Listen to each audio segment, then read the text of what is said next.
궁졸 주제에 어디서 감히 말대꾸야. 생선 비린내 나니까 이혼 도장 찍고 이제 이 집안에서 좀 꺼져! 생선 장수의 딸이라고 비린내 난다고 중학교밖에 못 나왔다고 무시당하던 제 딸이 시댁에서 뺨을 맞고 쫓겨났습니다. 언니, 중학교밖에 안 나왔으면 곱게 좀 빠져줄래요? 제가 이 집의 새로운 며느리가 될 거니까요. 더 어처구니 없었던 건 사위놈의 상간녀 오미진이 그것도 명절 연휴에 제 딸만 빼고 사돈댁이랑 해외여행을 가면서 제 딸을 모욕을 준 거예요. 하지만 그 인간들은 상상도 못했을 거예요. 여행을 갔다 오면 어떤 지옥이 기다리고 있을지를요. 지금부터 드라마보다 기가 막히고 통쾌한 이야기를 들려드릴게요. 사연 시작 전 구독과 좋아요를 꾹 눌러주시면 여러분의 오늘 하루가 행운이 가득한 날이 되실 거예요. 저는 소래포구에서 생선 장사를 하고 있는 올해 70이 된 한명숙이라고 합니다. 겨울에는 차가운 바닷바람이 제 갈라진 손등을 사정없이 파고들었습니다. 남편과 사별한 후 홀로 딸을 키우기 위해 이 자리에서 장사를 시작한 지 벌써 40년이 넘었어요. 여전히 영하의 추위 속에서 얼음물에 손을 담가 꽁꽁 얼어붙은 대구와 명태를 손질하며 하루를 시작하죠. 장갑을 끼면 생선 비늘이 제대로 안 벗겨지거든요. 손등이 트고 갈라져도 비린내가 손에 배어 빠지지 않아도 괜찮습니다. 이 모든 게 우리 딸 지훈이를 위한 거니까요. 시장 상인들은 저를 그냥 성실한 생선 장수로만 알고 있습니다. 새벽부터 밤늦게까지 일하는 억척스러운 과부로요. 하지만 아무도 모릅니다. 제가 사실은 연 매출 1,200억 원 규모의 수산물 유통기업 필승수산의 소유주라는 거요. 전국 대형마트에 독점 공급망을 구축한 지 벌써 20년이 넘었지만 저는 몸에 배어 있어서 그런지 여전히 현장에서 일을 했어요. 지훈이는 전교 1등을 놓치지 않는 똑똑한 아이였지만 엄마가 생선 장수라는 이유로 고등학교에 진학하면서부터는 왕따를 당하고 학교 폭력을 당했습니다. 하루는 지훈이가 울면서 말했어요. 엄마 애들이 생선 비린내 난다고 저를 놀려요. 엄마가 생선 판다고요. 그리고 어느 날은 지훈이 가방에 아이들이 장난으로 생선 대가리를 집어넣었어요. 어떤 날은 책상에 생선 그림을 그려놓기도 하고 복도에서 지나가면 냄새난다고 코를 막기도 했다고 합니다. 지훈이가 괴롭힘을 당하는 것을 보면서 엄마로서 너무나 눈물이 나고 가슴이 아팠습니다. 하지만 지훈이 앞에서는 울지 않았습니다. 괜찮아, 지훈아. 엄마가 있잖아. 결국 지훈이는 고등학교를 자퇴했습니다. 이 모든 게 저의 책임인 것만 같아서 가슴이 아팠어요. 그런데도 지훈이는 항상 밝은 웃음으로 엄마 괜찮아라고 저를 위로해주고 검정고시를 준비했어요. 그리고 2년 동안 독학으로 공부해서 결국 구급 공무원 시험에 합격했어요. 인천 남동 우체국으로 발령났습니다. 합격자 발표나던 날 저는 시장 바닥에서 울었어요. 우리 지훈이가 해냈어요.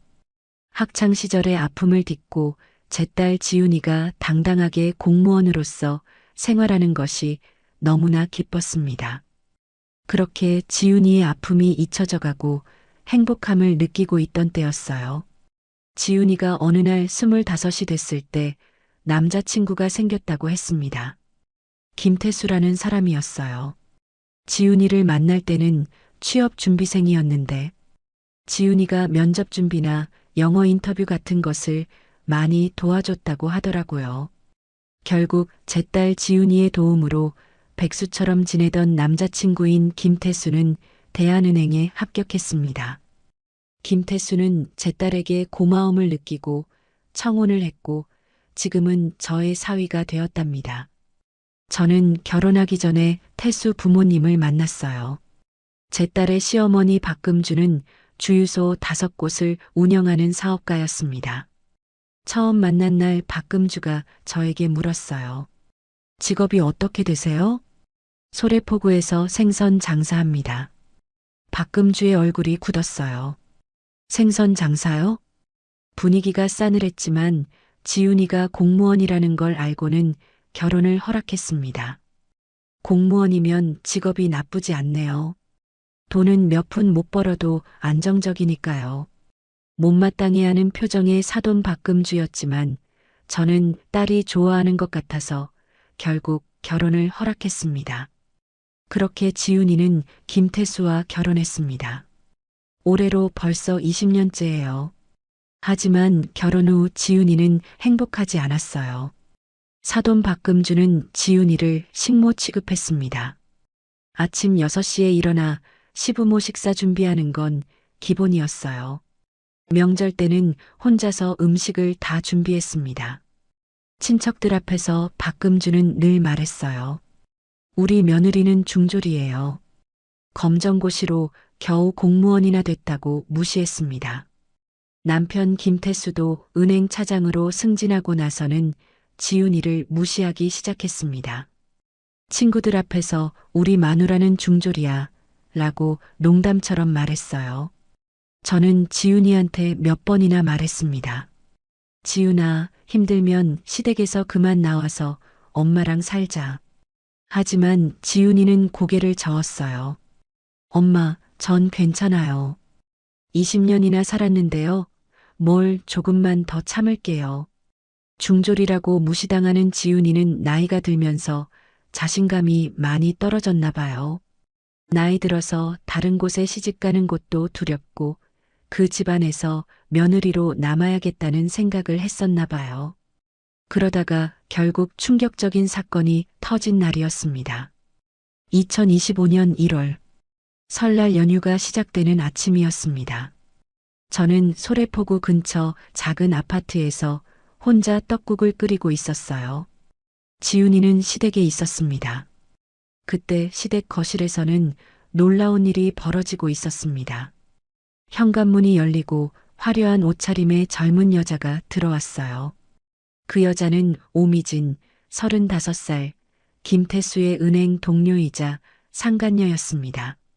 명품 가방을 들고 진한 화장을 한 그녀가 당당하게 소파에 앉았어요. 박금주가 오미진을 환한 얼굴로 맞이했습니다. 남편의 직장 동료가 설날 아침에 왜 우리 집에 온 거죠? 지훈이가 거실로 나왔습니다. 시어머니, 이분은 누구세요? 박금주가 차갑게 대답했어요. 손님이니까 너는 신경 좀 쓰지 마. 김태수가 소파에 앉아 말했습니다. 지훈아, 우리 얘기 좀 하자. 오래전부터 얘기하려고 했는데 우리 그만 이혼하자. 지훈이는 귀를 의심했어요. 뭐라고? 이혼이라고? 김태수가 테이블 위에 이혼 서류를 밀어냈습니다. 이혼 서류야. 너는 도장만 찍으면 돼. 지훈이가 떨리는 목소리로 물었어요. 왜? 내가 뭘 잘못했는데? 20년 동안 이 집에서 열심히 살았잖아. 박금주가 비웃었습니다. 열심히? 중졸 출신이 뭘 안다고 열심히야? 우리 아들한테 너는 짐이야. 미진 씨 같은 분이 우리 며느리감이지. 지훈이는 믿을 수 없다는 표정으로 남편을 봤어요. 태수 씨, 정말이야? 내가 당신 은행 들어가게 하려고 뒷바라지 한 거 벌써 잊었어? 김태수가 냉정하게 말했습니다. 그때는 고마웠지. 네 덕분에 은행에 합격한 건 인정할게. 그런데 이제는 아니야. 난 이제 지긋지긋한 생선 냄새 나는 너랑은 헤어지고 싶어. 나 좀 그만 놓아줄래? 지금은 여기 있는 미진이랑 다시 시작하고 싶어. 이번 연휴에 미진 씨랑 엄마랑 우리 셋이서 유럽으로 해외여행 가기로 했어. 너는 이혼 도장 찍고 이 집에서 좀 나가줬으면 좋겠어. 지훈이가 소리쳤습니다. 장난치냐? 네가 사람이냐? 20년을 여기서 희생하면서 살았는데 나를 이렇게 차버린다고? 그 소리를 하자마자 시어머니 박금주가 벌떡 일어나 지훈이의 뺨을 세게 때렸습니다. 찰싹 소리가 거실에 울렸어요. 지훈이는 비틀거렸습니다. 왼쪽 볼이 빨갛게 부어올랐어요. 중졸 주제에 어디서 감히 목소리를 높여? 우리 집안 망신시키지 말고 조용히 꺼져. 우리 여행 다녀올 동안 고민하지 말고 이혼 서류에 도장이나 찍어놔. 지훈이는 뺨을 감싸고 눈물을 흘렸습니다. 김태수는 옆에 앉아서 아무 말도 하지 않았어요. 여행 가방을 챙긴 남편과 시어머니 그리고 내연녀 오미지는 그렇게 말한 뒤에 현관문 밖으로 나갔습니다. 지훈이는 한참 동안 울다가 지쳐서 이혼 서류에 도장을 찍고 짐을 챙겨서 나와서 저에게 전화를 했어요. 엄마, 저 시댁에서 쫓겨났어요. 남편이 다른 여자랑 산다고 나보고 이혼하자네요. 그리고 시어머니가 제 뺨을 때렸어요. 이 집에서 당장 꺼지라고요. 그래서 저도 도저히 참을 수가 없어서 이혼 서류에 도장 찍고 나왔어요. 저는 온몸이 얼어붙었습니다. 뭐라고? 때렸다고? 내 소중한 딸의 뺨을 그년이 때렸다고? 네. 싸대기 제대로 맞았어요. 20년을 참고 살았는데 한순간에 쫓겨났어요. 엄마, 저 어떡해요? 지훈이의 울음소리가 들렸습니다. 저는 딸의 흐느끼는 목소리를 듣고 눈물이 쏟아졌어요. 지훈아, 지금 어디야? 엄마 집으로 와. 당장 와. 네, 지금 갈게요. 통화를 끊고 저는 주저앉았습니다. 제 딸이 뺨을 맞고 쫓겨났다니요. 저는 거실에 앉아 눈물을 닦았습니다. 40년 동안 숨겨왔던 제 재산을 지훈이에게 꺼낼 때가 됐어요. 이제 더는 참을 수 없습니다. 제 딸에게 고통을 준 인간 같지도 않은 저 사람들한테 매운맛을 제대로 보여줄 거예요. 1시간쯤 지났을까요? 현관 초인종이 울렸습니다. 저는 황급히 문을 열었어요. 지훈이가 울면서 서 있었습니다. 작은 가방 하나 들고요. 왼쪽 볼이 빨갛게 부어 있었어요. 저는 지훈이를 꼭 안았습니다. 지훈아, 미안하다. 너가 이렇게 된 게 전부 내 탓인 것만 같아. 엄마, 지훈이가 제 품에서 울었어요. 한참을 울더니 말했습니다. 엄마, 저 정말 열심히 살았어요. 20년 동안 새벽같이 일어나서 밥하고 청소하고 빨래했어요. 시부모님 시중 들고 남편 뒷바라지 했어요. 근데 결국 이렇게 버려지네요. 저는 지훈이 머리를 쓰다듬었습니다. 아니야, 네가 잘못한 게 아니야. 저 사람들이 잘못한 거야. 그런데 엄마, 저 어떡해요? 깔 데도 없고 돈도 없어요. 통장도 다 남편이 관리했어요. 제 손에 남은 건 월급 통장밖에 없어요. 지훈이가 고개를 떨궜습니다. 저는 지훈이 손을 잡았어요. 지훈아, 엄마가 할 말이 있어. 사실 엄마는 가난하지 않아. 지훈이가 고개를 들었습니다. 네? 엄마, 무슨 소리예요? 저는 심호흡을 했습니다. 지훈아, 오늘은 엄마가 너한테 보여줄 게 있어. 같이 가자. 어디요? 엄마가 사는 진짜 집으로. 저는 지훈이를 데리고 밖으로 나왔습니다. 택시를 잡아 타고 강남으로 향했어요. 지훈이가 물었습니다. 엄마, 강남은 왜 가요? 조금만 기다려봐. 곧 알게 될 거야. 30분쯤 지나 택시가 멈춰섰습니다. 서울시 강남구 대치동 타워팰리스 앞이었어요. 지훈이가 눈이 커졌습니다. 엄마, 여기가 대체 어디예요?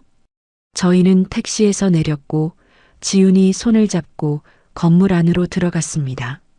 경비원에게 인사를 하고 로비를 지나 엘리베이터를 탔어요.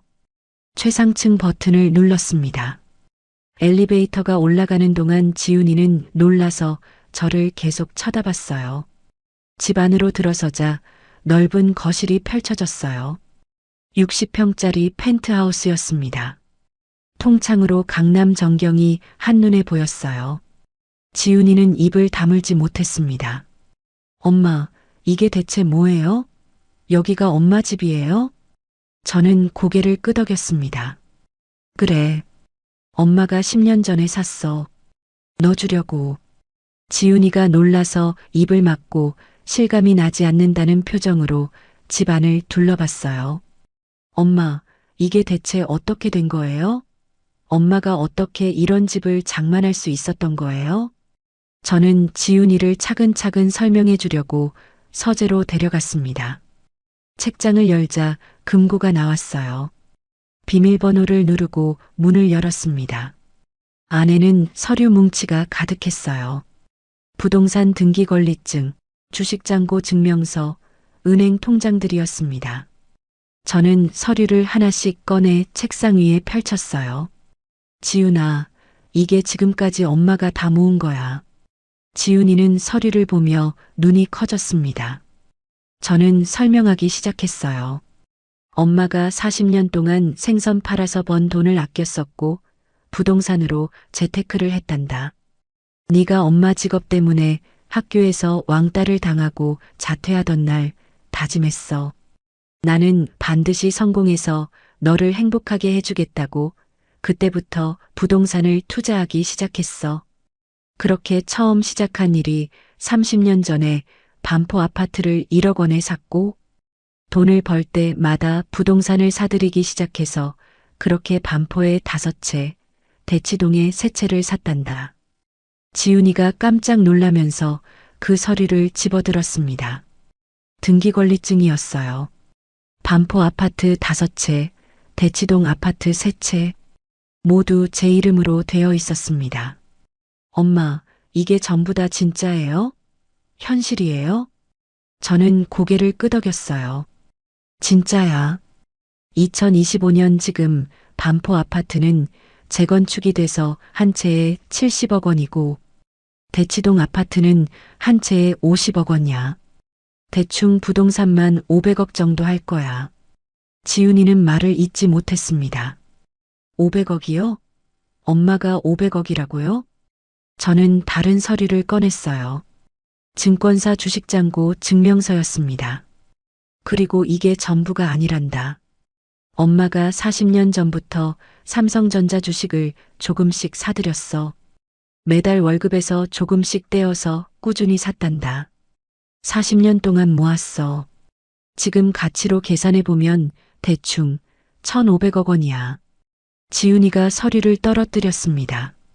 1,500억이요? 엄마, 농담하시는 거죠? 저는 지훈이 손을 잡았어요. 농담 아니야. 진짜야. 아파트 500억, 주식 1,500억.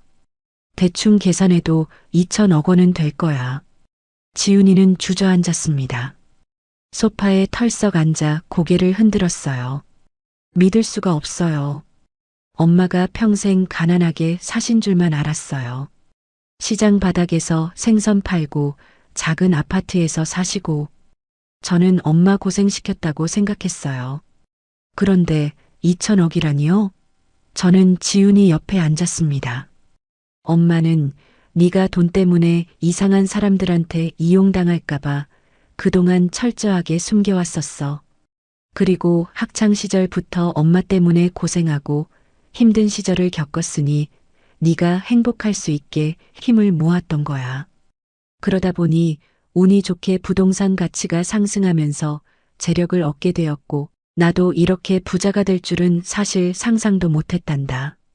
그런데 이렇게 니기 시댁에서 고통당하고 뺨까지 맞고 쫓겨났는데 엄마가 가만히 있을 순 없잖아. 지훈이가 눈물을 닦았습니다. 엄마, 그럼 이제 어떡해요? 저는 지훈이를 똑바로 봤어요.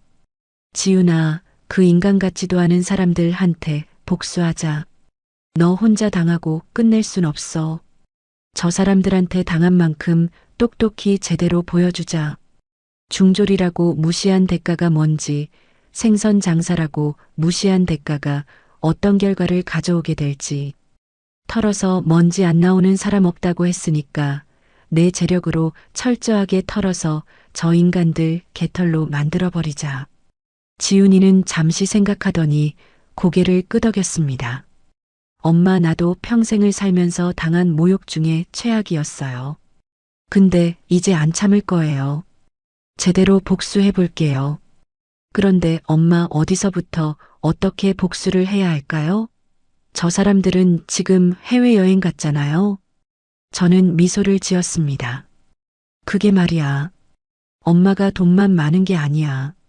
시장에서 생선만 판 게 아니거든. 지훈이가 고개를 갸웃했어요. 무슨 말이에요? 저는 설명했습니다. 엄마가 10년 전부터 대형마트랑 납품 계약을 맺었어. 전국 대형마트에 생선을 공급해. 연매출 5천억 원 규모야. 필승수산이라고 들어봤니? 지훈이가 눈이 커졌습니다. 필승수산이요? 그 유명한 수산 유통회사요? 그게 엄마 거예요? 저는 고개를 끄덕였어요. 그래. 엄마가 실소유주야. 그러니까 엄마한테는 돈도 있고 인맥도 있어. 복수할 방법은 얼마든지 있단다. 혹시 주변에 도움을 받을 만한 사람은 없니? 고등학교 때 자퇴할 때 친하게 지내던 민정이라는 친구가 혹시 변호사라고 하지 않았니? 맞아요, 엄마. 유일하게 학창 시절에 제가 왕따를 당하고 힘들어할 때 도움을 주었던 친구가 서울대 법대를 나와서 지금은 변호사를 하고 있어요. 그 친구한테 전화해 볼까요? 그래. 법조인 친구가 있으면 분명 도움이 될 거야. 지훈이는 핸드폰을 두드렸어요. 민정아, 나 지훈이야. 오랜만이지? 혹시 내일 시간 있어? 할 얘기가 있어. 5분 후 답장이 왔습니다. 지훈아, 진짜 오랜만이다. 잘 지내고 있지? 무슨 일이야? 내일 시간 괜찮아. 너 편한 곳으로 갈게. 지훈이한테 여기 대치동으로 오라고 하라고 했어요. 민정이는 지훈이와 약속을 하고 다음날 방문하기로 했답니다. 그날 밤 저와 지훈이는 대치동 펜트하우스에서 함께 잤습니다. 지훈이는 오랜만에 편안한 얼굴로 잠들었어요. 기적 같은 현실이 믿기지 않는다는 표정이었지만 시댁에서 당한 모욕을 어떻게든 복수하고 싶은 표정이었습니다. 저는 지훈이 자는 모습을 보며 생각했습니다. 이제 시작이야. 내 딸 마음 아프게 한 인간들한테 제대로 매운맛을 보여줄 거야. 우리 지훈이가 얼마나 대단한 딸인지, 저 사람들이 얼마나 큰 실수를 했는지 말이죠. 다음 날 오후 2시 초인종이 울렸습니다. 지훈이가 문을 열었어요. 최민정이 서 있었습니다. 45살 깔끔한 정장 차림에 서류 가방을 든 모습이었어요. 지훈아, 민정아. 두 사람이 반갑게 인사했습니다. 변호사 민정이 안으로 들어왔어요. 거실을 둘러보며 감탄했습니다. 지훈아, 여기 진짜 대박이다. 보안도 철저하고 부자들만 사는데 이게 너네 집이야? 지훈이가 고개를 저었어요. 아니야. 우리 엄마 집이야. 민정이 눈이 커졌습니다. 어머님 댁이요? 저는 소파에서 일어났어요. 민정이 맞니? 지훈이가 고등학교 때 늘 얘기하던 친구. 민정이 공손하게 인사했습니다. 어머님, 처음 뵙겠습니다. 지훈이 친구 최민정입니다. 그래, 반갑구나. 어릴 때 잠깐 본 것 같은데 성공했구나. 보기 좋다. 민정이는 쑥스럽게 웃으며 아니에요. 어머니, 라고 대답했습니다. 세 사람이 소파에 앉았습니다. 민정이 지훈이를 봤어요. 그런데 무슨 일이야? 급하게 연락해서. 지훈이는 잠시 망설이더니 말했습니다. 민정아, 나 어제 이혼했어. 민정이 깜짝 놀랐습니다. 뭐? 이혼? 갑자기 왜? 지훈이가 눈물을 글썽이며 설명했어요. 남편이 다른 여자를 데려왔고 시어머니가 꺼지라면서 날 때렸어. 이혼 서류에 도장 찍고 쫓겨났어. 20년을 살았는데 한순간에. 민정이 얼굴이 굳었습니다. 뭐? 때렸다고? 지훈이가 왼쪽 볼을 보여줬어요. 아직 붉은 자국이 남아 있었습니다. 민정이 주먹을 꽉 쥐었어요. 요즘에도 이런 나쁜 인간들이 있구나. 그리고 시어머니랑 남편 그리고 상간녀까지 설연유의 나한테 이혼 서류를 던지고 자기들은 해외여행을 떠났어. 민정이가 얼척이 없다고 답했습니다. 와, 완전 미친 인간들이네. 저는 민정이를 봤습니다. 민정아, 네가 들어도 정말 어이없지 않니? 네가 우리 지훈이를 좀 도와줄 수 있겠니? 민정이 단호하게 말했습니다. 당연하죠, 어머님. 제가 반드시 도와드릴게요. 고등학교 때 지훈이가 자퇴할 때 참 마음이 아팠어요. 제가 도와주고 싶었는데 그때는 제가 힘이 없었거든요. 이번엔 제가 무슨 일이 있어도 수단과 방법을 가리지 않고 끝까지 도와드릴게요. 저는 고개를 끄덕였어요. 고마워, 민정아. 그런데 도와주려면 먼저 알아야 할 게 있어. 민정이가 물었습니다. 뭔데요? 저는 서재로 가서 서류 뭉치를 가져왔습니다. 테이블 위에 펼쳤어요. 이게 뭐예요? 민정이가 물었습니다. 저는 설명했습니다. 부동산 등기권리증, 주식잔고 증명서. 이게 내가 준비할 수 있는 재산이야. 2천억 원이야. 민정이는 서류를 보며 입을 다물지 못했습니다. 2천억이요? 어머님이요? 저는 고개를 끄덕였어요. 어머님 대단하시네요. 생선시장에서 장사해서 완전히 자수성가하셨네요. 그래. 그리고 민정아 운이 좀 좋은 편이었지. 이 돈이라는 힘으로 우리 지훈이가 복수할 수 있는데 쓰고 싶어. 민정이 서류를 꼼꼼히 살펴봤습니다. 그리고 고개를 끄덕였어요. 어머님 충분합니다. 이 정도 자산이면 법적으로 할 수 있는 게 정말 많아요. 지훈이가 대답했습니다. 남편 김태수, 시어머니 박금주, 내연녀 오미진. 셋 다 지금 해외여행 가서 신나게 놀고 있을 텐데 여행 갔다 오면 지옥으로 변한 세상을 보여주고 싶어. 그래, 지금부터 빠르게 준비해보자.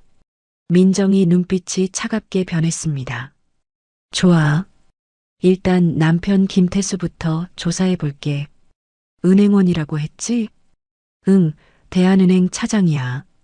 민정이 노트북을 꺼냈어요. 제 로펌에 금융 전문 수사관들이 있어요. 합법적으로 조사할 수 있어요. 혹시 남편이 그동안 수상한 행동한 거 없어? 지훈이가 생각하더니 말했습니다. 최근에 통장 관리를 더 철저하게 했어. 내 월급 통장까지 다 가져갔어요. 그리고 집에 자주 안 들어왔어. 늦게 들어오면 술 냄새가 났고. 민정이 고개를 끄덕였습니다. 알겠어. 일단 금융거래 내역부터 추적해 볼게. 은행원이 이상한 거래했으면 반드시 흔적이 남아있을 거야. 그리고 시어머니는 주유소 운영한다고 했지? 지훈이가 대답했어요.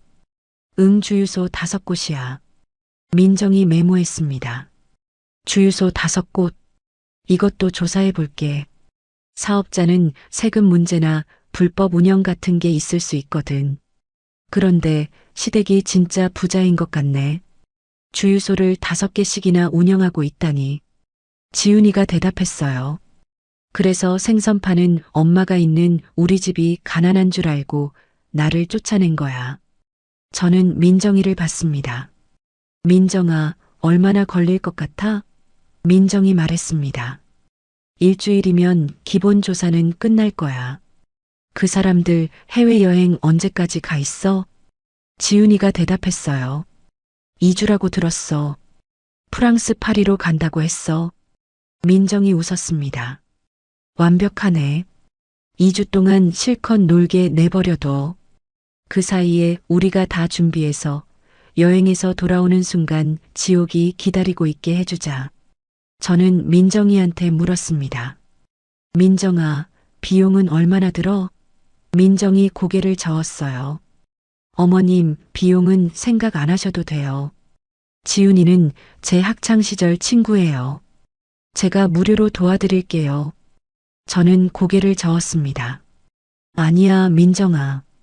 일은 일이야. 제대로 돈 받고 제대로 일해줘. 엄마가 2천억 있다고 했잖아. 변호사비 정도는 충분히 낼 수 있어. 민정이 잠시 생각하더니 말했습니다. 알겠습니다, 어머님. 그럼 정식으로 의뢰받겠습니다. 저희 로펌에서 전문가들하고 상의해서 최선을 다하겠습니다. 민정이 서류 가방에서 계약서를 꺼냈어요. 그럼 여기 사인해 주세요. 지훈이가 계약서에 사인했습니다. 민정이 계약서를 받아 가방에 넣었어요. 좋아요. 그럼 내일부터 바로 시작할게요. 일단 김태수 금융거래 내역부터 추적하고 박금주 주유소 운영 실태도 조사할게요. 오미진도 신원조에 들어갈게요. 2주 안에 복수할 수 있도록 완벽하게 준비할게요. 민정이 일어섰습니다. 그럼 저는 이만 가볼게요. 지훈아, 힘내. 우리가 반드시 이길 거야. 지훈이가 고개를 끄덕였어요. 민정이 떠나고 나서 저는 지훈이와 함께 소파에 앉았습니다. 지훈이가 물었어요. 엄마, 민정이가 조사한다고 했는데 정말 뭔가 나오긴 할까요? 저는 고개를 끄덕였습니다. 나올 거야. 털어서 먼지 안 나오는 사람 없거든. 분명히 주유소 운영하면서 비리가 있을 것 같고 너한테 하는 행동들을 보면 냄새나는 부분이 분명 있을 거야. 걱정하지 마. 혹시 그 집안 사람들 뭐 약점 잡힐 만한 거 없을까? 지훈이가 잠시 생각하더니 말했습니다. 약점이요? 글쎄요. 시어머니는 워낙 철저한 사람이라. 근데 하나 이상한 게 있긴 했어요. 뭔데? 주유소 5곳을 운영한다고 하는데 실제로는 4곳밖에 없었어요. 한 곳은 몇 년 전에 문을 닫았거든요. 근데 시어머니는 여전히 5곳 운영한다고 사람들한테 말해요. 저는 눈이 빛났습니다. 그거 중요한 정보야. 민정이한테 알려줘야겠다. 지훈이가 핸드폰을 꺼냈어요. 민정이한테 문자를 보냈습니다. 민정아, 시어머니 주유소 5곳이 아니라 4곳이야. 한 곳은 문 닫았어. 근데 계속 5곳이라고 거짓말해. 5분 후 답장이 왔습니다. 오케이. 이거 중요한 단서야. 바로 조사 들어갈게. 다음 날 아침이었습니다. 민정이한테서 전화가 왔어요. 지훈아, 나야. 어제 말한 주유소 건 조사 시작했어.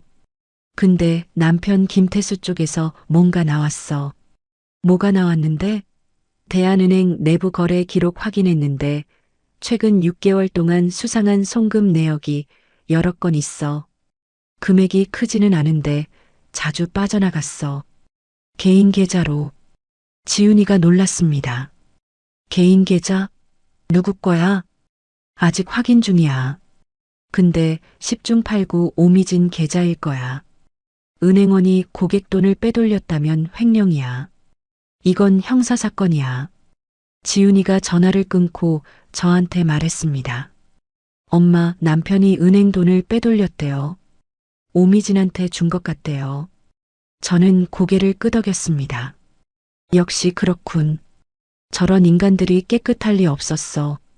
그런데 엄마, 이게 증거가 될까요? 민정이가 확인하고 있대. 조금만 기다려보자. 그날 오후 민정이가 펜트하우스로 왔습니다. 노트북을 들고 왔어요. 세 사람이 소파에 앉았습니다. 민정이 노트북을 열었어요. 화면에 은행 거래 내역이 떴습니다. 이것 봐. 김태수가 최근 6개월 동안 총 12번 송금했어. 매번 300만 원씩. 총 3,600만 원이야. 받은 사람은 오미진이야. 지훈이가 화면을 보며 물었습니다. 이게 횡령 증거야? 민정이 고개를 끄덕였어요. 그런데 문제는 이 돈이 어디서 나왔느냐야.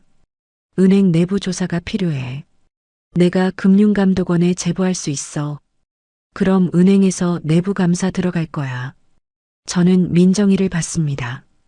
민정아, 그럼 바로 제보해. 민정이 고개를 저었어요.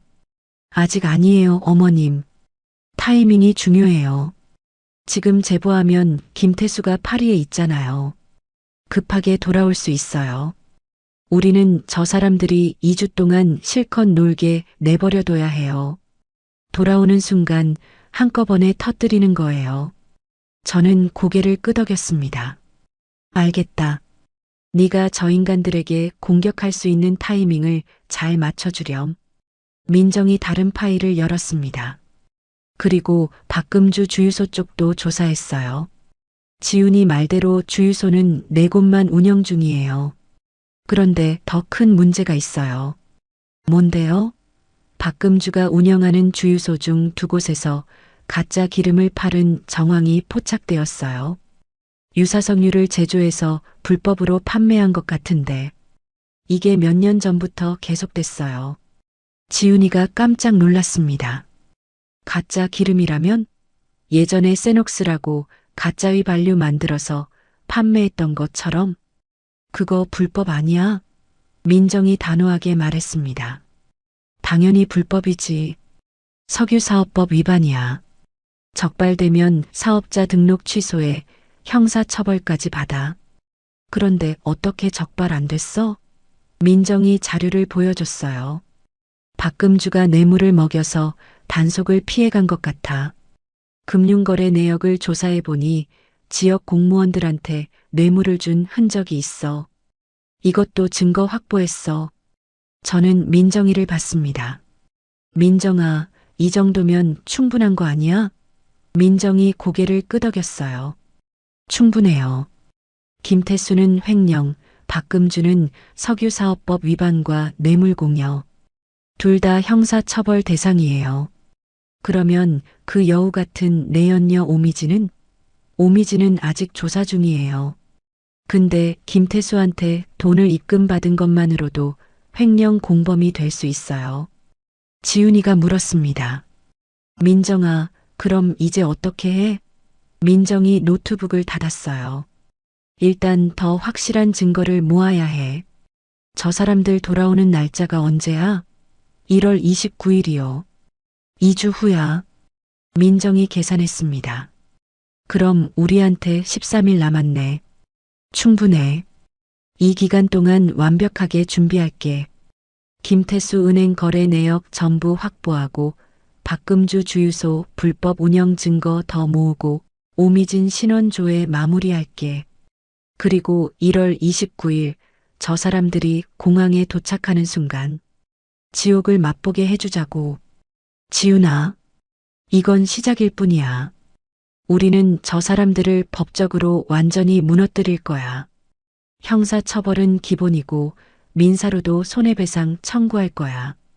지훈이가 20년 동안 당한 정신적 고통, 육체적 폭행, 명예훼손 다 청구할 거야. 민정이 계산했습니다. 보수적으로 잡아도 10억은 받을 수 있어. 공격적으로 가면 50억도 가능해. 저는 고개를 저었습니다. 민정아, 우리는 돈이 목적이 아니야. 복수가 목적이야. 저 사람들이 무릎 꿇고 빌게 만드는 게 목적이야. 민정이 눈빛이 빛났습니다. 알겠습니다. 어머님, 그럼 제가 완벽하게 준비할게요. 저 사람들이 평생 후회하게 만들어 드릴게요. 그날 밤 저는 지훈이와 함께 앉아 있었습니다. 지훈이가 말했어요. 엄마, 민정이 말 들으니까 정말 저 사람들 평범한 사람들이 아니었어. 온갖 범죄를 저지르고 사는 추악한 사람들이었네. 저는 지훈이 손을 잡았습니다. 그래, 겉으로는 멀쩡해 보여도 털어서 먼지 안 나오는 사람 없다고 했잖니? 저 사람들은 지금 파리에서 신나게 놀고 있겠지. 상간녀 오미진이랑 술 마시고 쇼핑하고 사진 찍고. 근데 돌아오는 순간 지옥이 기다리고 있어. 지훈이가 웃었습니다. 엄마, 참 다행이라는 생각이 들어요. 저런 나쁜 집안에서 지금이라도 이렇게 탈출할 수 있어서. 속이 다 시원해요. 그래. 엄마가 조금만 더 신경 썼으면 저런 집안에 시집 보내지 않았을 텐데 엄마가 미안하다. 그 시각 파리의 한 호텔에서는 김태수, 박금주, 오미진이 샴페인을 마시고 있었습니다. 박금주가 웃으며 말했어요. 드디어 저 생선 비린내 나는 중졸 며느리 쫓아냈네. 순순히 이혼 도장 찍고 사라져 주겠지? 김태수가 샴페인 잔을 들었습니다. 엄마, 이제 새 출발이에요. 지훈이 같은 여자는 이제 잊어버리자고요. 짐짝 같은 여자였어요. 세 사람은 밤새 술을 마시고 웃었습니다. 자신들에게 다가오는 파멸을 전혀 모른 채요. 며칠이 지났습니다. 민정이한테서 전화가 왔어요. 지훈아, 나야.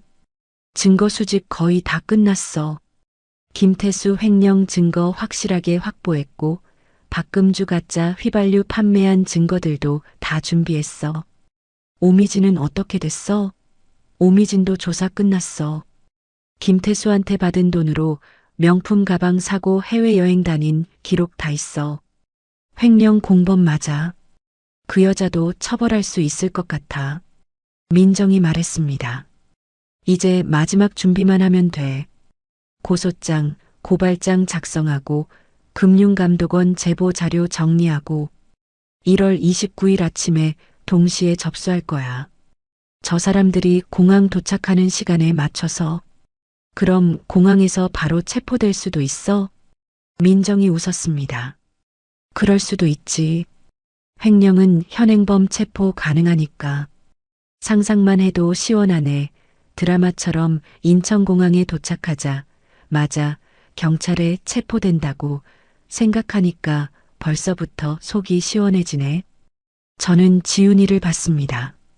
지훈아, 이제 얼마 안 남았어. 조금만 더 기다리자. 지훈이가 고개를 끄덕였어요. 네, 엄마. 전 기다릴 수 있어요. 20년 참았는데 2주 정도는 아무것도 아니에요. 그 시각 프랑스 파리 샹젤리제 거리의 5성급 호텔 스위트룸에서는 김태수와 박금주, 오미진이 샴페인을 들고 마지막 밤을 축배하고 있었습니다. 파리 시간으로 자정이 막 지난 시각 한국에서는 오전 8시였어요. 2시간 후면 금융감독원이 태수의 계좌를 동결할 예정이었지만 그들은 그 사실을 전혀 몰랐습니다.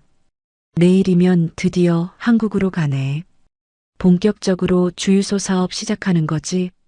태수가 소파에 비스듬히 앉아 말했습니다. 미진이랑 주유소 법인화하면 대박 날 거야. 금주가 환하게 웃었어요. 그래. 생선 비린내 나는 중졸 며느리녀는 쫓아냈으니 이제 속이 다 시원하네. 재벌 며느리 얻으니까 우리 집안 완전 달라지는 거야. 미진은 거울을 보며 새로 산 명품 가방을 쓰다듬었습니다. 시어머님, 제가 아버지한테 소개시켜 드릴게요. 주유소 사업 크게 키우실 수 있을 거예요. 박금주는 상간녀 오미진이 재벌 며느리로 알고 있었던 거예요. 진실이 무엇인지는 곧 알게 되겠지요. 새벽 3시가 됐습니다. 한국에서는 오전 11시 금융감독원이 계좌 동결 명령을 집행한 바로 그 순간이었어요. 세 사람은 호텔 근처 심야 카지노로 향했습니다. 마지막 밤을 카지노에서 도박이나 하면서 화려하게 보내고 싶었던 거죠. 태수가 카지노에서 현금을 찾아서 칩을 바꾸려고 하는데 그 순간 카드가 지급 정지되었다는 신호가 떴습니다. 담당 직원이 말했어요. 고객님 죄송합니다. 다시 시도해 보시겠습니까? 직원이 공손하게 물었습니다. 태수는 당황하지 않았어요. 다시 해봐요. 직원이 2번, 3번 시도했지만 결과는 같았습니다. 결제가 거부되었습니다. 태수 얼굴이 붉어졌어요. 혹시 다른 카드 있으세요? 태수는 지갑에서 카드 3장을 꺼내 전부 내밀었습니다. 직원이 하나씩 시도했지만 전부 거부됐어요. 이게 왜 이러지? 어제까지 멀쩡했는데? 태수가 목소리를 높였습니다. 금주가 다가와 자기 카드를 내밀었어요. 태수야, 내 카드로 해봐. 금주의 카드도 정지가 되어서 사용이 되지 않았습니다. 태수는 핸드폰을 바닥에 내던질 뻔했습니다. 금주가 소리쳤어요. 이게 무슨 일이야? 내 카드까지 막혔다고? 미지는 창백한 얼굴로 자기 카드를 내려다보고 있었어요. 세 사람은 황급히 호텔로 돌아왔습니다. 객실에 들어가자마자 태수는 노트북을 켰어요. 은행 인터넷 뱅킹에 접속하려 했지만 계좌가 정지되었다는 메시지만 떴습니다. 금주도 자기 계좌를 확인했지만 마찬가지였어요. 그들은 불안해했어요. 갑자기 해외에서 돈줄이 막혀버린 기분이 들어서 뭔가 심상치 않았습니다. 태수가 회사 동료에게 전화를 걸었어요. 한참 만에 전화를 받은 동료가 놀란 목소리로 말했습니다. 태수야, 너 지금 어디야? 회사가 난리 났어. 금융감독원이 와서 내 책상 다 뒤졌어. 횡령이랑 대출 사기로 고발 들어왔대. 태수는 그 자리에서 얼어붙었습니다. 금주가 다급하게 물었어요. 뭐래? 무슨 일이야? 태수는 떨리는 목소리로 말했습니다. 엄마, 우리 큰일 난 것 같아. 금감원이 움직였다는데? 오전 6시쯤이었습니다. 한국 시간으로는 오후 2시였죠. 호텔 프런트에서 전화가 왔어요. 체크아웃 시간이 지났으니 연장 요금을 결제해달라는 내용이었습니다. 태수가 내려가 상황을 설명했지만 호텔 직원은 단호했어요. 결제가 안 되면 지금 당장 짐 싸서 나가주셔야 합니다. 태수가 애원했습니다. 카드가 일시적으로 문제가 생긴 것 같아요. 조금만 기다려주시면 안 될까요? 직원은 고개를 저었어요. 죄송합니다. 규정상 불가능합니다. 지금 당장 나가주세요. 안 그러면 경찰을 부르겠습니다. 30분 후 프랑스 경찰 2명이 호텔에 도착했습니다. 호텔 측이 숙박시설 이용료 미결제 건으로 신고한 거였어요. 경찰이 세 사람의 여권을 확인했습니다. 한 명이 무전기로 뭔가 확인하더니 동료 경찰과 눈빛을 교환했어요. 김태수, 박금주, 오미진 맞습니까? 경찰이 물었습니다. 네, 그런데요? 태수가 대답했어요. 경찰이 단호하게 말했습니다.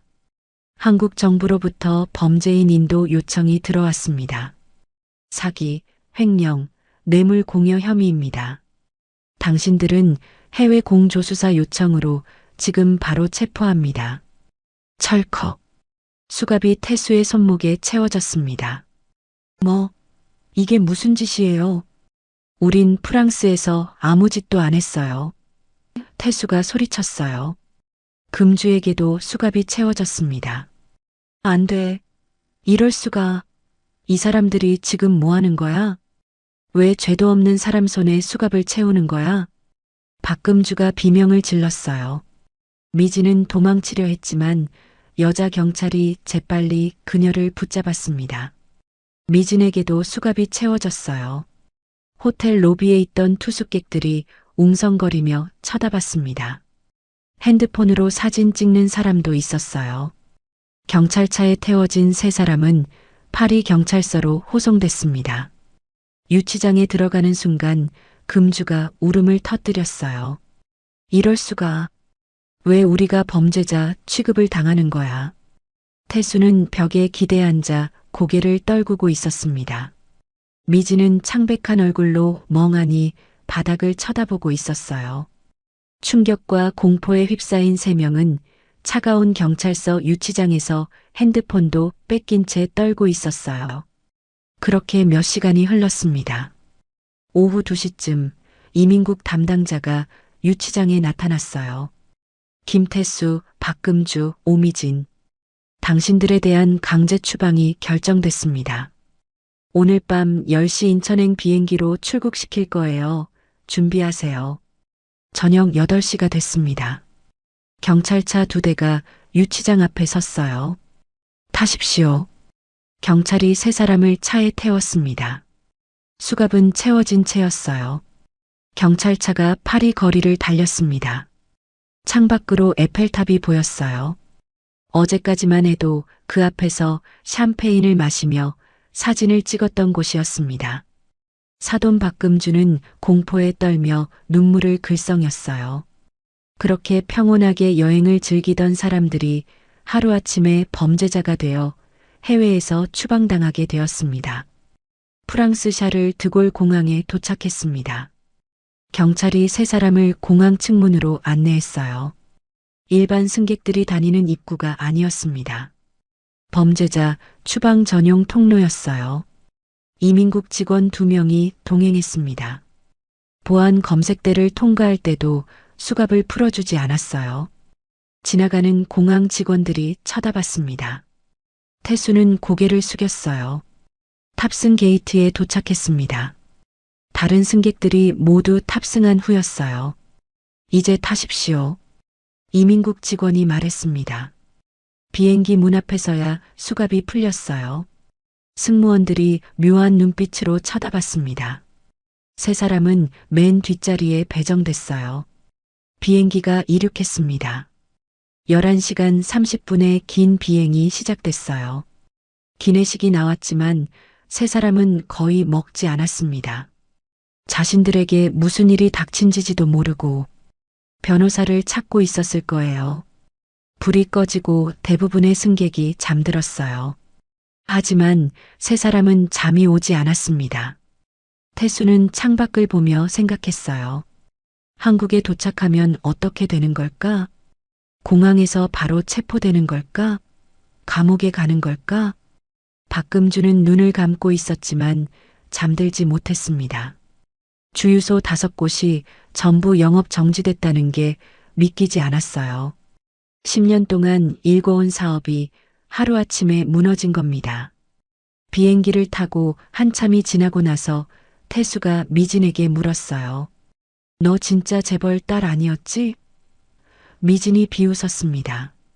당연하지. 너도 알면서 속은 거잖아. 내가 부자라고 하니까 돈 냄새 나니까 접근한 거 아니었어? 태수가 얼척이 없다는 표정을 지으면서 화를 냈어요. 태수가 주먹을 쥐었습니다. 네가 없었으면 이렇게 안 됐어. 미진이 코웃음 쳤어요. 핑계 대지 마. 네가 욕심내서 불법 대출로 사기친 거잖아. 나는 그냥 거기에 얹혀탄 거고. 태수가 소리쳤습니다. 너 때문에 내 인생 망쳤어. 승무원이 다가왔어요. 손님, 다른 승객들 불편해하시니까 조용히 좀 해주시고 자리로 돌아가 주세요. 두 사람은 서로를 노려보며 자리로 돌아갔습니다. 기장의 안내 방송이 나왔어요. 승객 여러분, 곧 인천공항에 도착합니다. 현지 시각은 오전 10시 30분입니다. 날씨는 맑음, 기온은 영하 2도입니다. 박금주는 지은죄가 있었기 때문에 불안에 떨었습니다. 태수는 눈을 감았어요. 미진은 손톱을 물어뜯었습니다. 비행기가 하강하기 시작했습니다. 창밖으로 인천 앞바다가 보였어요. 저 아래 어딘가에서 누군가 저들을 기다리고 있을 겁니다. 수사관들, 기자들, 그리고 아마도 지훈이도요. 태수는 생각했습니다. 하필이면 자신들이 여행 간 동안 이런 일이 생긴 것과 여행 가기 전 이혼 서류를 던진 것 때문인지 지훈이가 이 모든 걸 꾸민 걸까라고 생각했지만 설마 그럴 리 없어. 중졸의 가난한 생선 파는 집 딸내미가 뭘 할 수 있겠어? 라고 되뇌었지만 불안한 생각만 맴돌기 시작했습니다. 그렇게 어느덧 비행기 바퀴가 인천공항 활주로에 닿았습니다. 덜컹거리는 소리와 함께 속도가 줄어들었어요. 승객들이 안전벨트를 풀고 짐을 꺼내기 시작했습니다. 하지만 세 사람은 움직이지 못했어요. 일어설 힘이 없었습니다. 승무원이 다가와 말했어요. 손님들 도착했습니다. 세 사람은 비틀거리며 일어났습니다. 통로를 걸어 비행기 문으로 향했어요. 문이 열리는 순간 차가운 한국의 공기가 얼굴을 때렸습니다. 2주 만에 돌아온 조국이었지만 그 어느 때보다 낯설고 두려웠습니다. 저는 거실에서 창밖을 바라보고 있었어요. 잠을 설쳤습니다. 오늘 드디어 저 인간들이 한국에 도착하는 날이었으니까요. 지훈이 방문이 열리더니 지훈이가 나왔습니다. 엄마, 아직 안 주무셨어요? 저는 고개를 끄덕였어요. 지훈이는 거울 앞에서 옷을 입고 머리를 단정하게 올렸습니다. 화장도 고쳤어요. 20년 동안 시댁에서 고개 숙이고 살던 모습은 어디에도 없었습니다. 지훈이가 거울을 보며 중얼거렸어요. 오늘은 진짜 강지훈으로 서는 거예요. 저는 지훈이를 보며 가슴이 뭉클했습니다. 지훈아, 네가 자랑스럽다.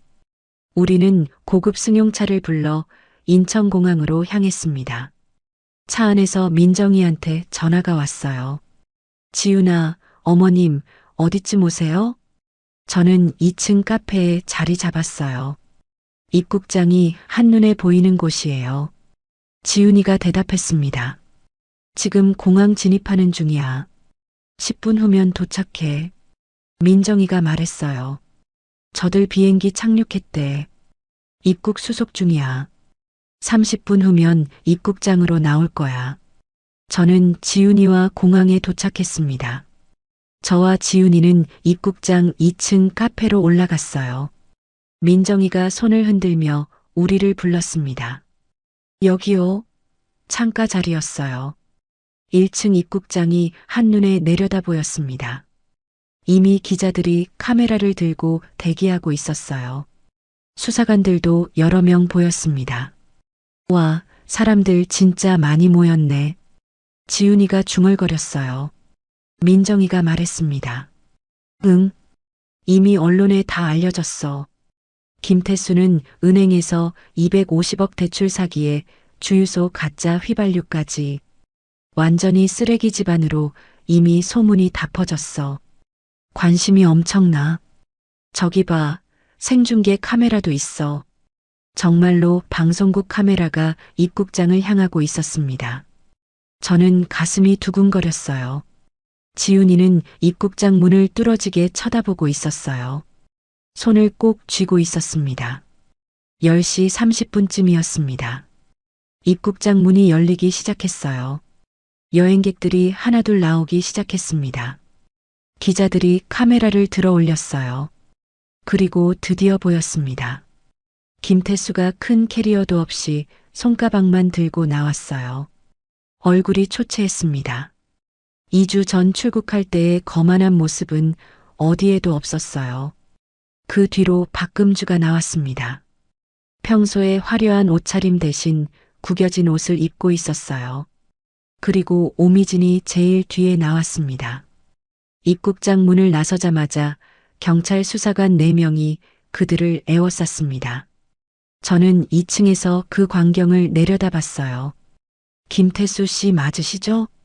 사기 및 업무상 횡령 혐의로 긴급 체포합니다. 수사관이 영장을 보여줬어요. 태수 얼굴이 하얗게 질렸습니다. 이게 뭐예요? 증거 있어요? 하지만 수사관은 단호했습니다. 철컥. 수갑이 태수의 손목에 채워졌어요. 카메라 플래시가 터졌습니다. 기자가 질문했어요. 김태수 씨 은행 직원으로 불법 대출 250억을 과감하게 집행하셨던 이유가 뭡니까? 걸리지 않을 거라고 생각하신 거예요? 태수는 대답 없이 고개를 숙였습니다. 박금주에게도 다른 수사관들이 다가갔습니다. 박금주 씨, 가짜 휘발유 판매로 석유사업법 및 뇌물공여 혐의로 체포합니다. 금주가 비명을 질렀어요. 안 돼. 이게 무슨 짓이야. 증거 있어? 아무 죄 없는 사람을 왜 범죄자 취급하는 거야? 우리 변호사 어딨어? 라고 외쳤지만 수사관들은 금주에게도 수갑을 채웠습니다. 오미진은 도망치려 했어요. 뒤로 몇 걸음 물러섰습니다. 하지만 여자 수사관이 재빠르게 그녀를 붙잡았어요. 오미진 씨 사기방조 및 공문서 위조 혐의로 체포합니다. 미진에게도 수갑이 채워졌습니다. 제 딸에게 상처를 주고 팔자 좋게 해외여행을 간 인간들이 제 눈앞에서 파멸하는 모습을 직접 보니 저는 눈물이 났어요. 40년 동안 소래포구에서 비린 생선 냄새 맡으며 일한 세월이 주마등처럼 스쳐 지나갔습니다. 지훈이도 가슴이 뭉클한 것 같았어요. 무너지는 저 인간들을 보면서 제 손을 꼭 잡았어요. 엄마, 체포되는 저 인간들에게 한마디 해야겠어요. 지금요. 딸과 함께 우리는 엘리베이터를 타고 1층으로 내려갔습니다. 입국장은 완전히 아수라장이었어요. 기자들이 질문을 쏟아내고 있었고 수갑찬 세 사람은 수사관들에게 둘러싸여 있었습니다. 지훈이가 그들 쪽으로 걸어갔습니다. 명품 정장을 입고 당당한 걸음걸이로요. 체포된 김태수가 제 딸 지훈이를 보더니 눈이 커졌습니다. 지훈아? 네가 어떻게 여기 있어? 지훈이는 태수 앞에 섰습니다.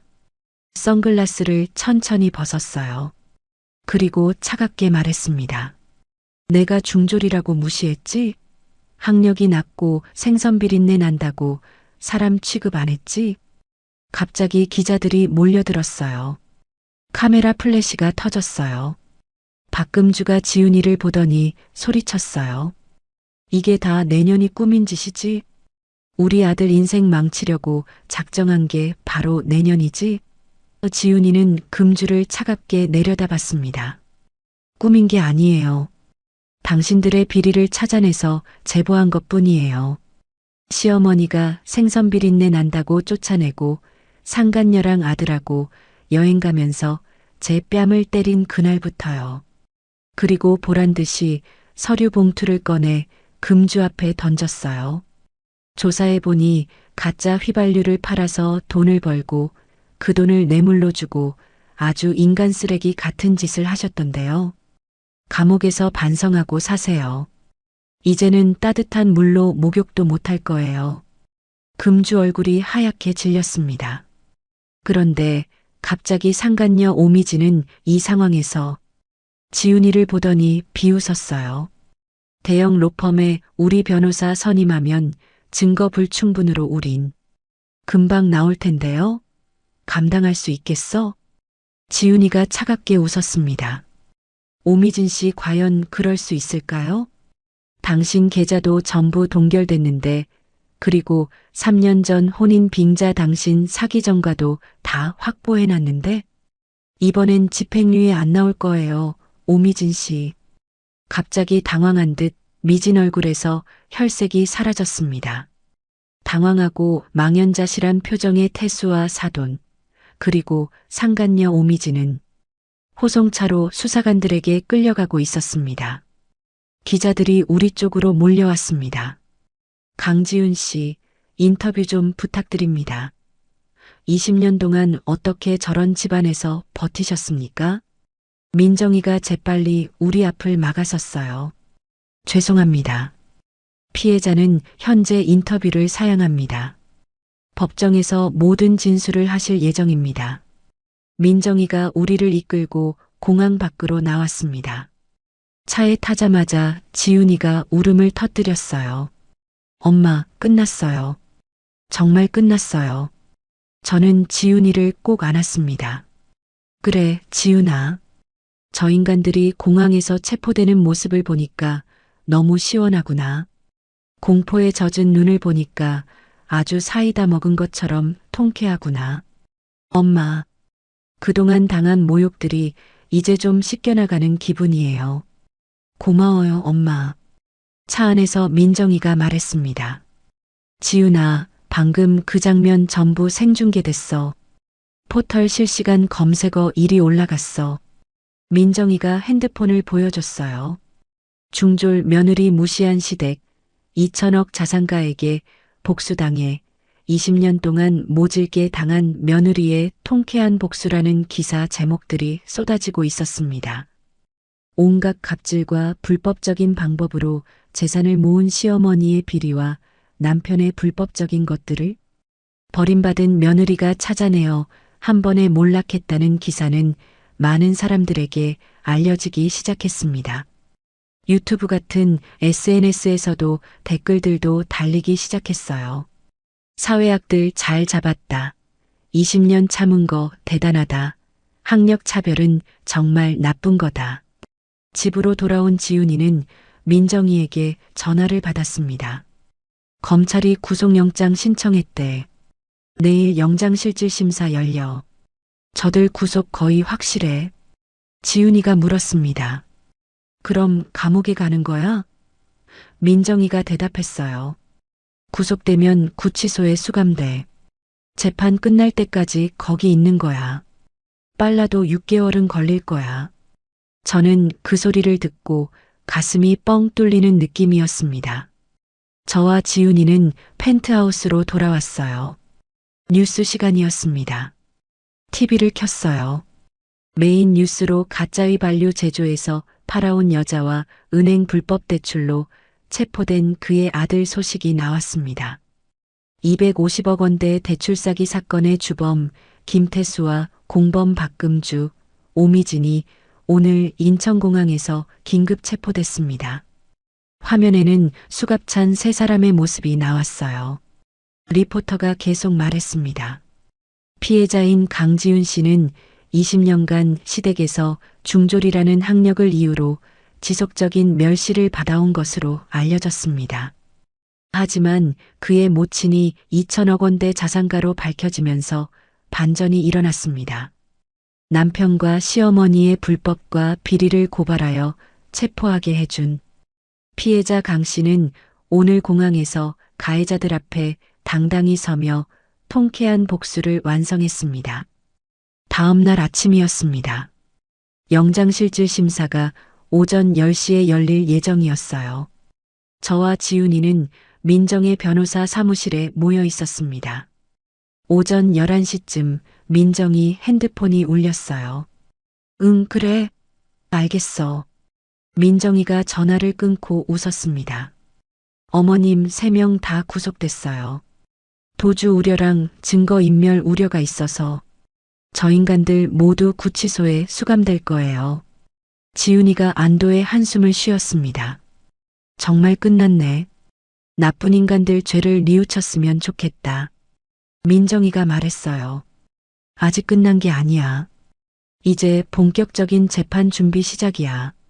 검찰이 기소하면 1심 재판 시작되는 거야. 6개월쯤 걸릴 거야. 지훈이는 고개를 끄덕였습니다. 6개월 정도는 기다릴 수 있지. 지훈이가 물었어요. 엄마, 구치소에 있는 저 사람들 지금 어떻게 지내고 있을까요? 저는 미소를 지었습니다. 아마 후회하고 있겠지. 왜 우리 지훈이를 함부로 대했나 하고요. 지훈이도 웃었습니다. 그랬으면 좋겠어요. 제대로 반성했으면 좋겠어요. 우리는 한참을 그렇게 앉아 있었습니다. 40년의 비린내와 20년의 멸시가 끝나가고 있었어요. 이제 진짜 마지막 순간만 남았습니다. 구속된 지 2주가 지났습니다. 서울구치소 여자동 3층, 박금주는 독방 침대에 누워 천장을 바라보고 있었어요. 회색 콘크리트 천장이었습니다. 차갑고 낯설었어요. 10년 동안 주유소 5곳을 운영하며 명품 옷을 입고 고급 레스토랑을 다니던 삶이 한순간에 무너졌습니다. 아침 6시 기상 나팔이 울렸습니다. 교도관이 문을 두드렸어요. 생전 처음 겪는 구치소 생활이 적응이 안 되었던 거예요. 금주는 비틀거리며 일어났습니다.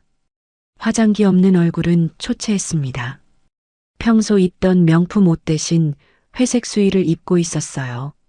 거울 속 자신이 너무 낯설었습니다. 식당으로 이동했습니다. 알루미늄 식판에 밥과 김치, 된장찌개가 담겨 나왔어요. 말로만 듣던 감방에서 먹는 콩보리밥일 줄 알았는데 그래도 쌀밥이었어요. 박금주는 숟가락을 들었지만 먹을 수가 없었습니다. 목구멍으로 넘어가지 않았어요. 옆자리 수감자가 말했습니다. 언니 안 먹어요? 지금 안 먹으면 배고플 텐데. 금주는 눈물을 글썽였습니다. 맛있는 밥 한 끼도 못 먹고 주는 대로 먹어야 되는 현실을 인정하기 힘들었던 거예요. 동료 수감자가 말했어요. 언니 가짜 휘발유 팔다가 걸려고 감방에 온 거야? 대단하네. 금주는 비통한 표정으로 대답하지 않았습니다. 그 시각 남자동 5층 독방에서 김태수는 벽에 머리를 기대고 앉아 있었습니다. 손목에는 수갑 자국이 남아 있었어요. 대한은행 차장이었던 그가 이제는 죄수번호로 불렸습니다. 3275번. 교도관이 문을 열었어요. 3275번, 운동 시간이야. 나와. 태수는 비틀거리며 일어났습니다. 복도를 걸어 운동장으로 나왔어요. 운동장에는 다른 수감자들이 농구를 하고 있었습니다. 한 수감자가 태수를 알아봤어요. 야, 너 뉴스 나온 그 은행원이지? 간댕이가 부었지? 250억 빼돌린 거 맞아? 태수는 고개를 숙였습니다. 다른 수감자가 비웃었어요. 은행원이 횡령이라니. 완전 바보 같은 놈이네. 어떻게 걸렸어? 태수는 대답하지 않고 구석으로 걸어갔습니다. 벽에 기대 주저앉았어요. 자꾸만 지훈이 얼굴이 떠올랐습니다. 공항에서 자신을 내려다보던 차가운 눈빛이요. 상간녀 오미진은 여자동 4층 독방에서 울고 있었습니다. 35살 명품 가방을 들고 파리를 여행하던 그녀가 이제는 죄수복을 입고 감방에 갇혀 있었어요. 화장기 없는 얼굴이 너무 초라했어요. 파리에서 샴페인을 마시던 게 꿈만 같았습니다. 교도관이 문을 두드렸습니다. 오미진 씨, 변호사 접견 왔어요. 미진은 황급히 일어났습니다. 접견실로 갔습니다. 유리창 너머로 낯선 변호사가 앉아 있었어요. 40대쯤 되어 보이는 남자였습니다. 미진이 수화기를 들었어요. 변호사님, 저 좀 도와주세요. 변호사가 서류를 펼쳤습니다. 오미진 씨, 현재 혐의가 사기방조, 공문서 위조입니다. 증거가 명확해요. 최소 3년형은 각오하셔야 합니다. 미진이 울음을 터뜨렸어요. 3년이요? 저 정말 억울해요. 김태수가 시켜서 한 거예요. 변호사가 고개를 끄덕였습니다. 알아요. 그런데 오미진 씨, 한 가지 방법이 있어요. 뭔데요? 미진 씨가 증인으로 돌아서는 겁니다. 김태수와 박금주의 범행을 상세히 증언하면 형량이 줄어들 수 있어요. 잘하면 기소유예나 집행유예 처벌받고 감옥에 안 있어도 돼요. 미진이 눈이 커졌습니다. 정말요? 얼마나 줄어들어요? 변호사가 말했습니다. 집행유예도 가능합니다. 단 완전히 협조하셔야 해요. 김태수한테 받은 돈, 박금주가 시킨 일들 전부 다 증언하셔야 합니다. 미진은 잠시 생각했습니다. 김태수의 얼굴이 떠올랐어요. 파리에서 샴페인을 마시던 그 남자. 하지만 지금 그 사람은 완전히 무너진 상태라 도움이 하나도 안 되는 사람일 뿐이었어요. 미진이 결심했습니다. 할게요. 증언할게요. 전부 다 말할게요. 변호사가 미소를 지었습니다. 잘 결정하셨어요. 검찰과 협의 진행하겠습니다. 오후 2시였습니다. 저와 지훈이는 민정이와 함께 서울구치소로 향했습니다.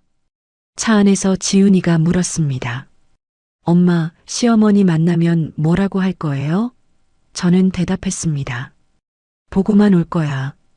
얼마나 무너졌는지. 민정이가 말했습니다. 어머님, 오늘 박금주 상태가 안 좋대요. 구치소 밥도 못 먹고 많이 야위었대요. 그리고 오미진이 증인으로 돌아서기로 했대요. 김태수랑 박금주 범행 전부 증언하기로 했답니다. 결국 가장 아끼던 사람이 뒤통수를 치게 되는 씁쓸한 상황이네요. 구치소에 도착했습니다. 여자 동접견실로 들어갔어요. 유리창 너머로 박금주가 보였습니다. 수의를 입고 짧게 자른 머리에 화장기 없는 얼굴이었어요. 평소의 거만한 모습은 어디에도 없었습니다. 박금주가 저를 보더니 고개를 숙였어요. 저는 수화기를 들었습니다. 금주도 떨리는 손으로 수화기를 들었어요. 한명숙 씨, 여기는 왜 찾아왔어요? 금주 목소리가 떨렸습니다. 저는 차갑게 대답했습니다. 그냥 잘 지내는지 얼굴 보러 왔어요. 얼마나 무너졌나? 금주가 눈물을 흘렸습니다. 지훈이한테 제가 너무 심하게 했어요. 미안합니다. 저 좀 꺼내주실 수 없나요? 저는 냉정하게 말했습니다. 미안하다고 용서되는 게 아니에요. 20년 동안 우리 지훈이를 어떻게 대했는데요? 그리고 당신이 지은 죄는 용서받을 수 없을 거예요. 죄가 치러야만 나올 수 있는 중대한 범죄를 저질렀으니까요. 지훈이가 수화기를 받았습니다. 금주를 똑바로 봤어요. 시어머니, 전 20년 동안 새벽같이 일어나 밥 짓고 청소하고 빨래하고 시어머니를 상전으로 모시고 희생했어요. 명절 때마다 혼자서 음식도 다 준비하고요. 근데 시어머니는 저를 단 한 번도 며느리로 대해주지 않았어요. 중졸이라고 생선 냄새 난다고 무시했어요. 금주가 울었습니다. 지훈아, 내가 잘못했어. 미안하다. 여기 와 보니까 알겠어. 내가 너무 무심했다. 지훈이가 계속 말했습니다. 그런 저를 버리고 어머니는 제 뺨을 때렸어요. 이혼 서류까지 던지고요. 시어머니, 그게 사람 할 짓이에요? 금주가 고개를 떨궜습니다. 지훈이가 수화기를 내려놨습니다. 엄마, 이제 가요. 더 이상 볼 것도 없어요. 저는 마지막으로 금주를 봤습니다. 시어머니, 이제 후회하고 있죠? 재판 때 봅시다. 우리는 여자동 접견실을 나왔습니다. 복도를 걸으며 지훈이가 말했어요. 엄마, 저 사람 완전히 무너졌네요. 저는 고개를 끄덕였습니다. 그래, 이제 후회하고 있을 거야. 민정이가 말했습니다. 지훈아, 이제 남자동 가볼래? 김태수도 만나보는 거 어때? 지훈이가 잠시 망설이다 고개를 끄덕였습니다. 네, 가볼게요. 남자동 접견실로 이동했습니다. 저와 민정이는 밖에서 기다렸어요. 지훈이 혼자 들어갔습니다. 유리창 너머로 김태수가 앉아 있었어요. 수의를 입고 머리는 짧게 깎였고 얼굴은 수척했습니다. 은행 차장 시절의 거만한 모습은 어디에도 없었어요. 태수가 지훈이를 보더니 눈이 커졌습니다. 지훈이가 수화기를 들었습니다. 태수도 떨리는 손으로 수화기를 들었어요. 지훈아. 지훈이는 태수를 차갑게 바라봤습니다. 태수가 말했습니다. 미안해. 정말 미안해. 내가 정말 잘못했어. 지훈이는 아무 말 없이 그를 바라만 봤어요. 태수가 계속 말했습니다. 난 너무 후회하고 있어. 20년 동안 너한테 한 짓들 다 내 잘못이었어. 지훈이가 차갑게 말했습니다. 지금 후회해서 뭐해? 이미 늦었어. 돌이킬 수 없어. 지훈아, 제발 우리 다시 시작할 수 없을까?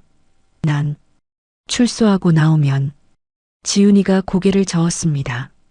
너무 늦었어. 넌 날 중졸이라고 무시했잖아. 친구들 앞에서 창피 주고 생선 냄새 난다고 비웃었어. 그리고 다른 여자랑 여행 떠나면서 나한테 이혼 서류 던졌잖아. 우린 다시 시작할 수 없어. 태수가 유리창에 손을 댔습니다.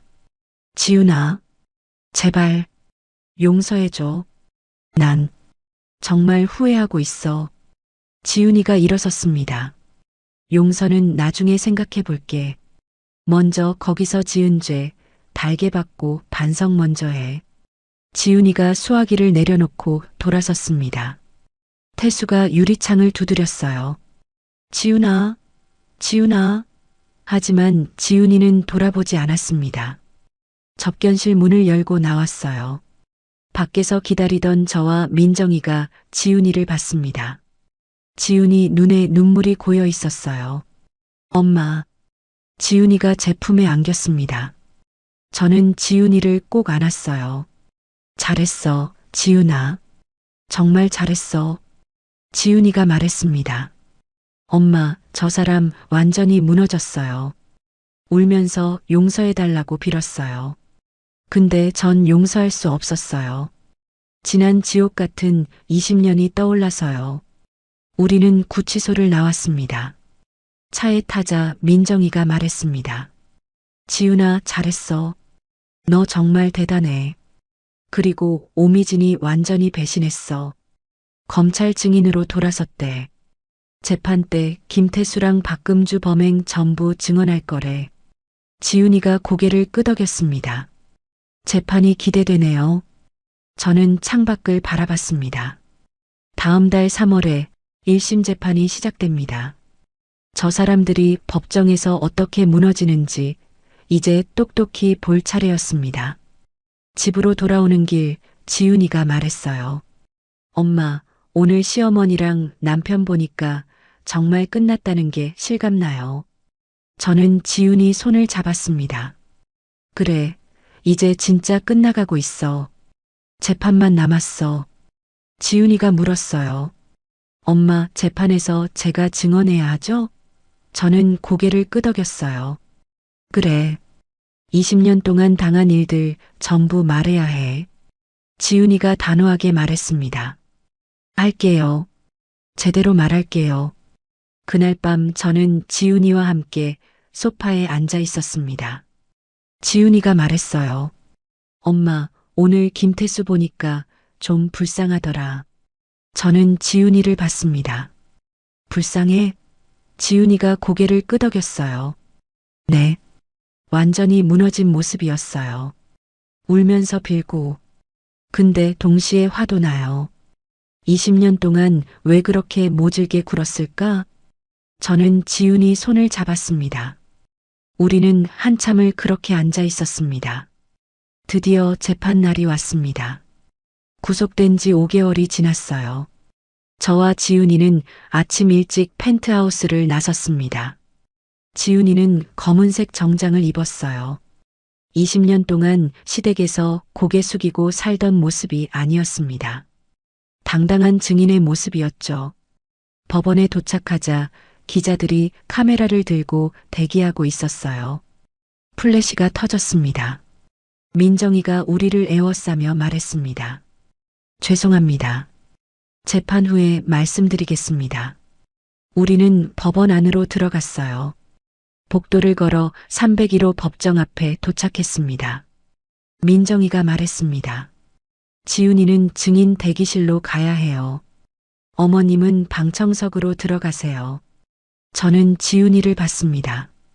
지훈아, 긴장하지 마. 엄마가 지켜볼게. 지훈이가 고개를 끄덕였습니다. 오전 10시 법정 문이 열렸습니다. 저는 방청석 맨 앞자리에 앉았어요. 잠시 후 교도관들이 들어오고 수갑을 찬 김태수, 박금주가 들어왔습니다. 두 사람 모두 수의를 입고 있었어요. 5개월 동안 구치소에 있었던 그들은 수척해져 있었습니다. 오미진의 모습은 보이지 않았어요. 검찰과의 협의로 기소유예 처분을 받고 증인으로 채택됐다고 민정이가 말해줬습니다. 재판장님 입장하십니다. 방청객들이 모두 일어섰어요. 50대 판사가 들어와 재판석에 앉았습니다. 착석하십시오. 판사가 서류를 펼쳤습니다. 2025년 형사 제천 234호 사기, 횡령, 석유사업법 위반, 뇌물공여 사건 재판을 시작하겠습니다. 검사가 일어났습니다. 재판장님, 피고인 김태수는 대한은행 차장으로 재직하면서 고객 명의를 도용하여 250억 원 상당의 대출을 불법으로 집행했습니다. 피고인 박금주는 주유소 4곳을 운영하면서 5년 동안 유사석유를 제조, 판매했고 공무원들에게 뇌물을 공여했습니다. 검사가 자리에 앉았습니다. 판사가 말했습니다. 피고인들, 기소 내용 인정하십니까? 김태수가 일어났습니다. 예, 인정합니다. 박금주도 일어났습니다. 인정합니다. 두 사람 모두 고개를 들지 못했습니다. 판사가 말했습니다. 피고인들이 혐의를 인정했으므로 신속하게 진행하겠습니다. 증인 강지훈, 입정하십시오. 법정 연문이 열렸습니다. 지훈이가 들어왔어요. 검은색 정장 차림에 당당한 걸음걸이였습니다. 증인석에 앉아 선서를 했습니다. 양심에 따라 숨김과 보탬이 없이 사실 그대로 말하고 만일 거짓말이 있으면 위증의 벌을 받기로 맹세합니다. 검사가 일어났습니다. 증인은 피고인 김태수와 어떤 관계입니까? 지훈이가 대답했습니다. 남편이었습니다. 20년 동안 부부였습니다. 검사가 물었습니다. 결혼 생활은 어땠습니까? 지훈이가 심호흡을 했습니다. 행복하지 않았습니다. 검사가 물었습니다. 구체적으로 말씀해 주시겠습니까? 지훈이가 고개를 들었습니다. 저는 고등학교에서 학폭을 당해 자퇴를 했고 검정고시로 고등학교를 졸업했습니다. 시어머니인 피고인 박금주는 저를 중졸 출신 며느리라고 부르며 무시했습니다. 친척들 앞에서도 검정고시로 겨우 공무원 됐다고 말했습니다. 저는 20년 동안 매일 아침 시부모님 식사를 준비했습니다. 명절 때는 혼자서 음식을 다 준비했습니다. 하지만 시어머니는 저를 며느리가 아니라 식모처럼 대했습니다. 검사가 물었습니다. 남편은 어땠습니까? 지훈이가 김태수를 봤습니다. 남편도 시어머니와 똑같았습니다. 은행 차장으로 승진한 후부터는 친구들 앞에서 우리 마누라는 중졸이야라고 무시했습니다. 김태수가 얼굴을 가렸어요. 검사가 물었습니다. 2025년 1월 15일 설날에 무슨 일이 있었습니까? 지훈이가 눈을 감았습니다. 그날 남편이 다른 여자를 집으로 데려왔습니다. 오미진이었습니다. 이혼 서류를 던지며 도장 찍으라고 했습니다. 저는 20년을 여기서 살았는데 왜 이러느냐고 물었습니다. 그러자 시어머니인 피고인 박금주가 제 뺨을 때렸습니다. 왼쪽 뺨을 세게 때렸습니다. 중졸 주제에 어디서 목소리를 높이냐고 소리치고 이혼 도장 찍고 꺼지라면서 해외여행을 떠났습니다. 방청석에서 작은 비명이 들렸어요. 저 사람들이 인간이야? 라는 소리가 났어요. 검사가 물었습니다. 그 후 어떻게 됐습니까? 지훈이가 눈물을 닦았습니다. 저는 짐을 싸서 집을 나왔습니다. 20년을 살았던 집에서 쫓겨났습니다. 검사가 고개를 끄덕였습니다. 더 이상 질문 없습니다. 판사가 말했습니다. 피고인 측 변호인 반대 신문하시겠습니까? 김태수 변호인이 일어났습니다. 증인, 남편이 사과하면 용서할 의향이 있습니까? 지훈이가 고개를 저었습니다. 지금은 없습니다. 지은 죄를 모두 처벌받았으면 좋겠어요. 판사가 말했습니다. 증인 강지훈, 수고하셨습니다. 퇴정하십시오. 지훈이가 증인석을 나왔습니다. 방청석을 지나갈 때 저와 눈이 마주쳤어요. 저는 고개를 끄덕였습니다. 잘했어. 판사가 말했습니다. 다음 증인 오미진 입정하십시오. 법정 뒷문이 열렸습니다. 오미진이 평상복을 입고 들어왔어요. 증인석에 앉아 선서를 했습니다. 김태수와 박금주가 오미진을 노려봤습니다. 검사가 물었습니다. 증인은 피고인 김태수와 어떤 관계였습니까? 오미진이 대답했습니다. 연인 관계였습니다. 검사가 물었습니다. 피고인 김태수가 당신에게 돈을 보냈습니까? 오미진이 고개를 끄덕였습니다. 네. 6개월 동안 총 3,600만 원을 받았습니다. 김태수가 은행 고객 명의로 불법 대출받아서 빼돌린 돈이었어요. 김태수가 벌떡 일어났습니다.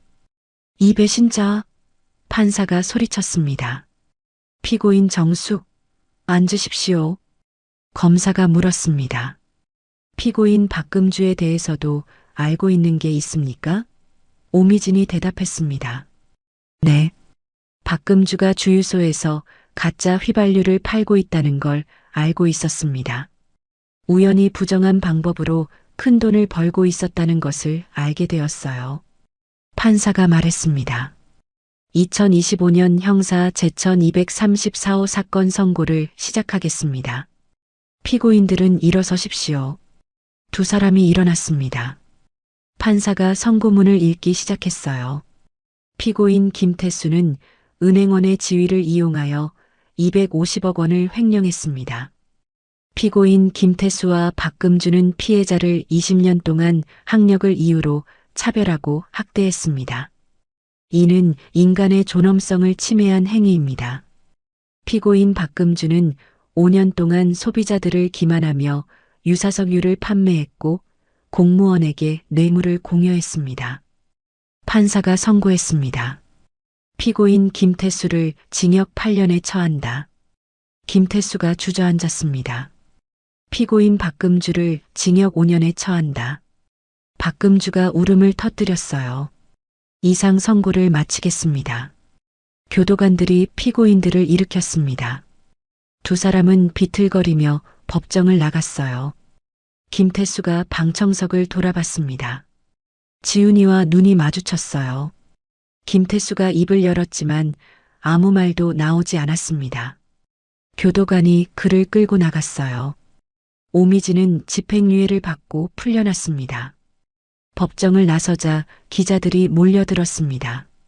강지훈 씨, 선고 결과 어떻게 생각하세요? 지훈이가 마이크 앞에 섰습니다. 정의가 실현됐다고 생각합니다. 20년 동안 당한 고통이 인정받았습니다. 한명숙 씨는요? 기자가 저에게 마이크를 내밀었어요. 저는 말했습니다. 제 딸이 이제 당당하게 살 수 있게 됐습니다. 그것만으로 충분합니다. 우리는 기자들을 지나 법원을 나왔습니다. 햇살이 따뜻했어요. 한여름이었습니다. 지훈이가 하늘을 올려다봤어요. 엄마, 끝났어요. 정말 끝났어요. 저는 지훈이 손을 잡았습니다. 그래, 이제 정말로 끝이야. 우리는 손을 잡고 걸었습니다. 40년의 비린내와 20년의 멸시. 이제 정말로 끝이 났습니다. 선고가 끝나고 3개월이 지났습니다. 10월의 가을바람이 시원했어요. 저와 지훈이는 제 피와 땀이 묻어있는 소래폭으로 향하고 있었습니다. 오늘은 특별한 날이었어요. 박금주의 주유소 5곳이 있던 땅의 채권을 제가 직접 인수해서 소유권을 갖게 된 그 땅에 학교를 짓기로 했거든요. 학교 폭력 피해자들을 위한 학교였습니다. 희망학교라는 이름을 지었어요. 정식으로 용도 변경과 허가를 받기까지 오랜 시간이 걸렸지만 결국 허가를 받고 착공식을 진행했습니다. 현장에는 이미 많은 사람이 모여 있었어요. 지역 주민들, 학교 폭력 피해자, 부모들, 교육 관계자들이 왔습니다. 그리고 40년 전 저와 함께 장사했던 소래포구 상인 언니들도 와 있었어요. 순자 언니가 저를 보고 손을 흔들었습니다. 명수가, 저는 언니에게 달려가 안았어요. 언니 고마워요. 언니 덕분에 여기까지 왔어요. 착공식이 시작됐습니다. 민정이가 사회를 봤어요. 오늘 이 자리는 한 사람의 40년 인생이 결실을 맺는 자리입니다. 소래포구에서 생선을 팔며 악착같이 모은 돈으로 학교 폭력으로 고통받는 아이들을 위한 학교를 짓습니다. 한명숙 이사장님 말씀 부탁드립니다. 저는 단상에 올랐습니다. 마이크를 잡으니 손이 떨렸어요. 저는 40년 전 이곳 소래포구에서 생선 장사를 시작했습니다. 하루하루가 힘들었지만 제 딸 지훈이를 위해 참았어요. 지훈이는 착하고 똑똑한 아이였지만 학교에서 폭력을 당했습니다. 제가 가난해서, 제가 힘이 없어서 지훈이를 지켜주지 못했어요. 그 죄책감을 안고 40년을 살았습니다. 제 목소리가 떨렸습니다. 하지만 계속했어요. 지훈이는 그렇게 자랑스러운 딸로 자랐습니다.